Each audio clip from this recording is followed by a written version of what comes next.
A few years back, Pastor John Piper was asked this important question. Should married couples consider using birth control pills? Why or why not? Some claim it is still, in essence, abortive. Here's what Pastor John had to say.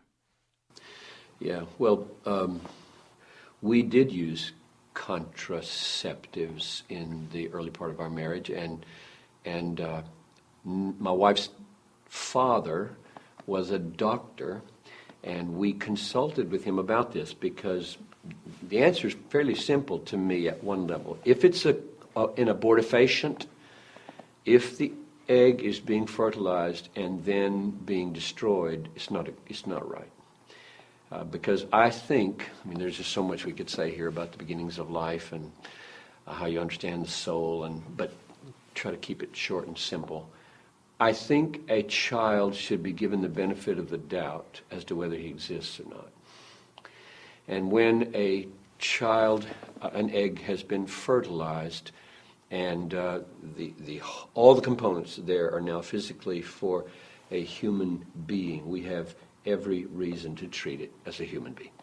And so we shouldn't destroy it. And if the pill destroys it, we shouldn't use that pill. Now, here's where the differences come, I think, because I have had people say to me, you can't be sure, or the pills all work that way, or no, they don't. And so I would just say to the families, operate on this principle, namely that I'm not going to destroy a fertilized egg. And then do your best, by whatever research and consultation you can, to decide what means of conception control. I want to avoid birth control. It doesn't quite say it right. Conception control you should use. Now, that's at one level. Okay, that's the abortion level. There's another whole level to this issue of people saying, well, if children are a blessing from the Lord, why would you get in the way, right? Have as many as you can, 15, 20. Just be like, Susanna Wesley and her parents. And there, it's another question, but I'll try to give you my short answer. I do think children are an amazing blessing from the Lord. I have 5, and I'm glad I have 5 kids. And if I had to do over again, I'd have 5 plus. And I'd start adopting earlier, probably. So we had 4 of the biological kind, and then Talitha, and we waited perhaps too long to have Talitha. Noel would say we did. So they're a blessing, absolutely a blessing. To decide when and how many children to have, however, seems to me to be a legitimate kingdom decision, because Paul himself said that he wished everybody were single like himself so that they could be utterly devoted to the kingdom. And then he paused and said, but it is not sin to marry. And he said that he wished everybody were single, even though the Bible says it is not good for man to be alone. In other words, marriage is a proper creation ordinance. Marry, it's normal, it's right, it's good. God ordains it, God plans it. And here comes Paul saying, wish you would all be single because you can be really totally devoted to the Lord that way. And that's Paul, I think, enunciating a qualification of creation ordinance with redemption ordinance. When the fall happened, death spread and lostness spread. And this world isn't the idyllic world where everybody can be married, have lots of kids, die, go to heaven, or have no death at all. It's now a fallen world. It's a world that desperately needs redemption, and it needs suffering single people to lay their lives down with no distraction whatsoever to reach certain kinds of people. And so Paul waves that flag. And if he waves that flag and says, we cannot marry for the sake of the kingdom, even though the Bible says it's not good for man to be alone, I think the same thing has to do with children. So you can see the logic I'm using here?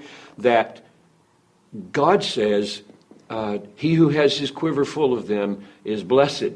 Children are a blessing from the Lord. And yet, same logic, it may be wise to have 2 or 3 or 4, not 10, if you're going to go to Guinea. In other words, I think kingdom issues, redemption issues, not just natural issues. We shouldn't just think in natural issues, like children are naturally good to have. Yes, they are. But there are other issues going on that should be redemptive. Now, one last comment. That's a redemptive issue, not a lifestyle, dink, double income, no kids, thank you very much, they get in the way kind of attitude. So I'll have my 2.1 children to keep the population afloat so the Muslims don't take over. But after that, I'm doing my own thing. Well, that's not where I am at all. I'm saying the criterion are not me in my own little world so that I can have a comfortable life, but rather what are the kingdom issues at stake here in adoption and the kingdom issues at stake. One other thing comes to my mind.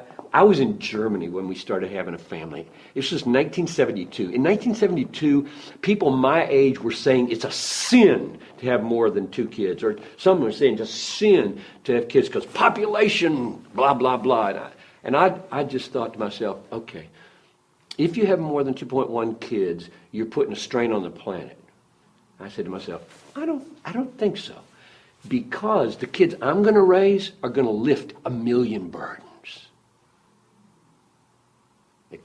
You Christian, you got to believe that bringing kids into the world and being brought up in the Lord makes them burden lifters, not burden adders. They are in the world to lift the world, to save the world, to love the world. You're not just adding dead weight to the world when you bring a child up in the kingdom.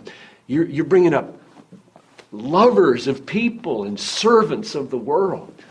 So I'm going on and on here. I probably should stop. I can't even remember what the question was now, but enough on that one. That was Pastor John Piper. Thank you for listening to this podcast. We will return soon with all new episodes, so please email your questions to us at AskPastorJohn@desiringgod.org. You can visit us online at desiringgod.org to find thousands of books, articles, sermons, and other resources from John Piper, all free of charge. I'm your host, Tony Reinke. Thanks for listening.